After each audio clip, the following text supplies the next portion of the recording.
shiro greevam dharayan achalam sthiraha Samprekshya nasikagram swam dishasthanavalokayan Prashantatma vigadabrihi brahmachari vrate sthitaha Manas samyamya machittaha yukta asita matparaha. So the principle of Ashtanga Yoga is very simple. When the attention is forcefully drawn inward, Ashtanga Yoga is a means of forcefully drawing the attention inward by using the body. Starting from the body, we are trying to turn our attention to something outside of external objects. You shouldn't say external or internal, because actually spiritual life is both external and internal. But our attention has to be transcending external objects. So Ashtanga Yoga is a means to do that. So what are we doing here in Ashtanga Yoga? Samam Kaya Shiro Greevam. So keep the Kaya Shiro Greevam. Keep the keep the body, head, and the neck, dharayan achalam stiraha. Let that not move. Samprekshya. Stare at the tip of the nose. Dishasthanavalokayan. He should not be looking anywhere else. So, why are we doing this? Why is an Ashtanga yogi? Why does he have to do this?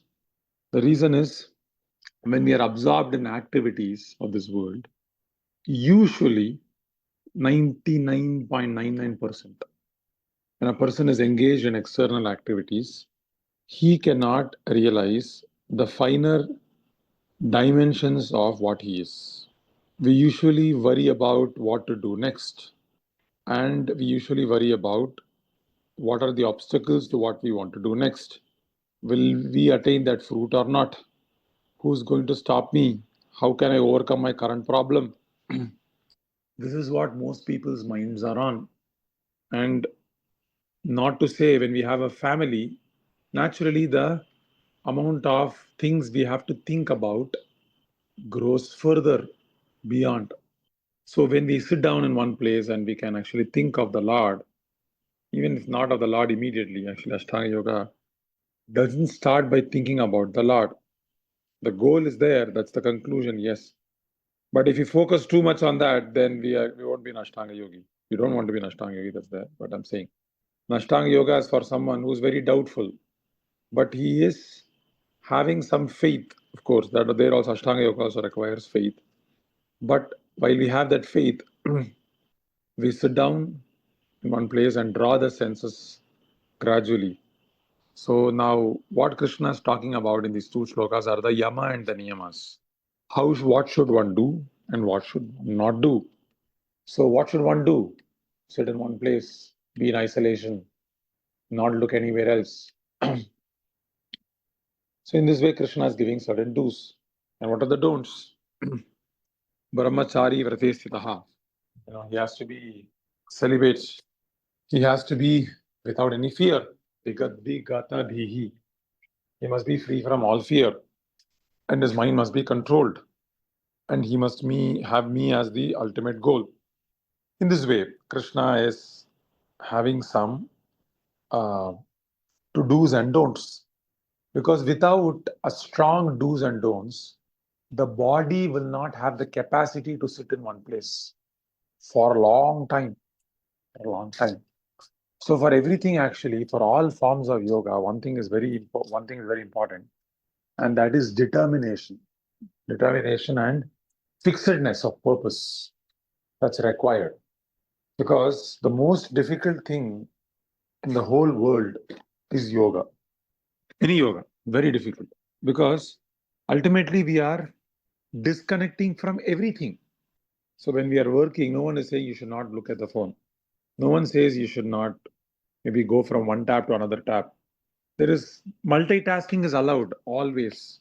Some form of multitasking is allowed. Half an hour you read, 15 minutes you take a break.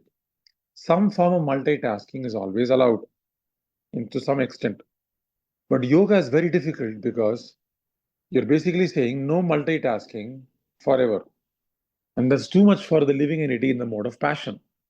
No multitasking at all. I shouldn't be doing any other activities. And so the question becomes, why? Why shouldn't I multitask? So the answer an Ashtanga Yogi gives is, you can actually overcome your mind. If you multitask, you are falling to the demands of the mind. And if you fall to the demands of the mind, what has happened so far in your life? Very miserable. So you overcome the mind. And if you overcome the mind, jitatmana prashantasya paramatma samahita, you can actually perceive the Lord.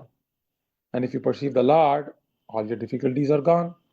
So all you have to do, the project is overcome the demands of the mind. And how do you do that? You control the prana.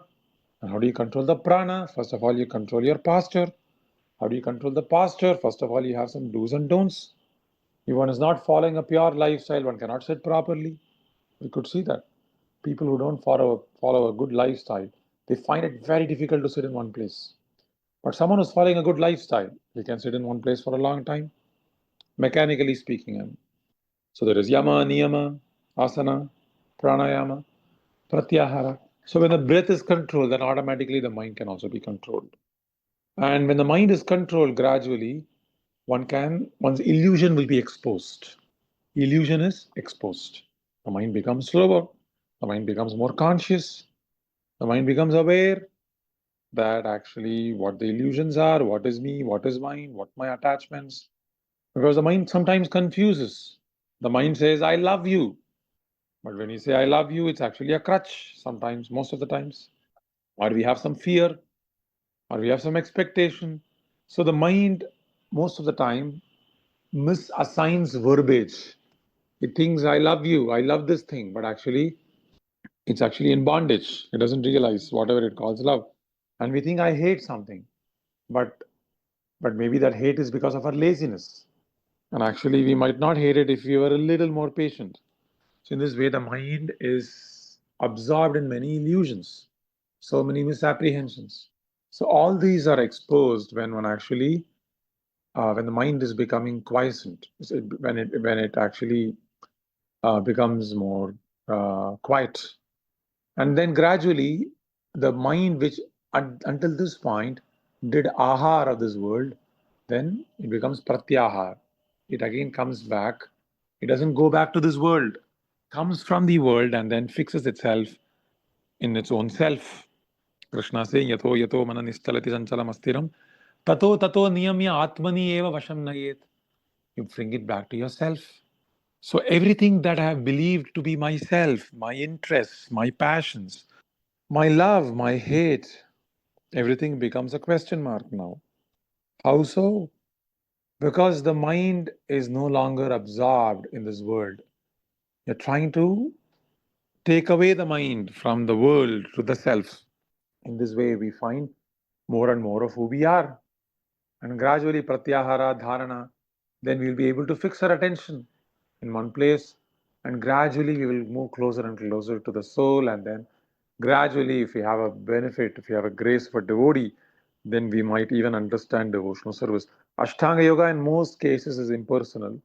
But if we have the mercy of a devotee, then we can actually also have a glimpse of the personal feature of the Lord as Narayana. So that's what Krishna is saying here. Similarly, we can also, you know, if we are finding bhakti very difficult, then we do something what is called Aropa Siddha Bhakti, because bhakti depends on everyone's shraddha. Everyone is coming from a different type of shraddha. We all can come to the topmost level of shraddha by associating with a pure devotee, for sure. But if you're finding that difficult to start with, or if you find your friends finding it very difficult, then they can start with Ashtanga Yoga, because it doesn't require so much faith in the Lord, and it requires faith for sure, but it doesn't require so much faith in the pastimes, name, form, qualities. So you start with a little more focus on your own well-being to start with, and then you go from there. And then gradually, as you become more purified, then it's easier to gain faith. You can actually perceive when you discipline the mind. One can actually believe. One can very easily see, I'm not this body. It becomes more believable.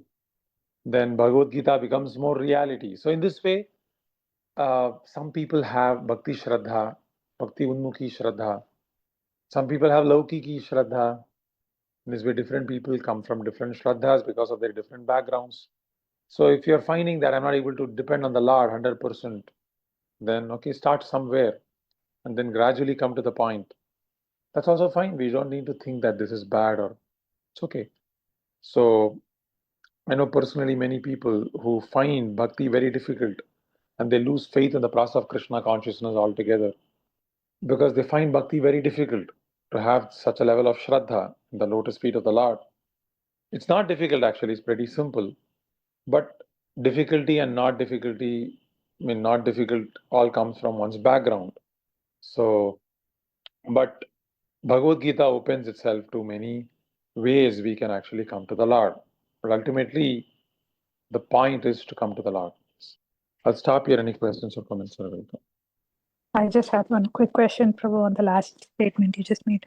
Mhm. So even though you choose the, say, Ashtanga Yoga, whoever doesn't have faith, when they start with Ashtanga Yoga, they develop the purity just to get purified. But ultimately, even after, beyond that point, they need to have Krishna's grace, means they need to have that faith, right? Everything requires faith. Without faith, one cannot go proceed in any yoga. It could be karma, jnana. Even for doing material work, one needs faith. Is it not? Yes. Make a good everything requires faith. Mhm. But based on one's prakriti, Krishna is saying Sattvānurūpasya sarvasya shraddha bhavati bharata. Everyone has different types of faith. So if one wants to practice yoga, one must see where is one faith situated. And then maybe start from there. Or if one thinks I don't have any faith, I need to, you have So faith in sadhu. probably kind of an evolution, kind of you're saying, Prabhu. It's like directly, if you're not able to do bhakti, you go through this and Yeah, then do yeah, the. that's also fine. But if someone, that's why I'm saying, right, if you're fortunate, then we meet a sadhu. And if you're able to have faith in a sadhu, that's like the shortest path, Mm. right? But if you're not able to have faith in a sadhu so much, or if you have some faith in a sadhu, then you do some Ashtanga yoga and then gradually come make some progress. So, I mean, there is no like what you say. You can't give a lecture to 20 people at the same time saying you do this because on a very practical level, every person is different. Every person has different type of shraddha. So one must actually see oneself where he is coming from and then and then reveal one's heart to one superior and then take advice like that. But if one actually, I mean, in my personal experience, I mean, it could be different for different people. You can actually read Srimad Bhagavatam if you hear Srila Prabhupada, and then it's very easy to, in one sense, to have faith directly in what Prabhupada is saying, that there's a spiritual world. I want to go back and then fix ourselves like that. It's possible. So, but I don't want to say that that's the only way one should do it. Rules don't mean anything. No, I So, was just trying to see some of my friends who are doing a lot of yoga, meditation, and all those. So, again, if they have to take up Krishna consciousness, they should have some faith again, right? Even when they do at that point, that's what you just told, that you have to have so faith. the problem is what they are performing as Ashtanga Yoga. There is no Yama and Niyama there. There is no fixed goal, and there Mm. is no proper guidance. Okay. Correct. So that's the problem. But for instance, a devotee who has this information, okay, like he knows Krishna is the goal, but he finds it very difficult to actually chant properly, then he can actually understand, okay, I'm finding it difficult. So if he wants to practice some pranayama, or if he wants to maybe sit down in a certain asana and calm down himself and introspect. So these are all called Aropa Siddha Bhakti that Jiva Goswami says. So, and then many devotees have found that very helpful actually in their own life. So they're not able to have so much Shraddha, especially Western bodied people or even people who might not have a very traditional background, or so they tend to do these things and have this Shraddha little increased. It increases their Shraddha. Oh, I'm experiencing this. I feel very calm. I feel very different. So I hope you get what I'm saying. So Yes, yes. Okay. yeah. Prabhuji, what you're saying is it's okay to practice Ashtanga Yoga, but you have to have faith in a guru, in a saintly person that helps us really. No, I'm not saying it is. I mean, see, one has to understand one's adhikar. I cannot say it's okay or not okay for 20 people. Okay, so everyone is coming from a different type of Shraddha. So for some people, direct bhakti they can do.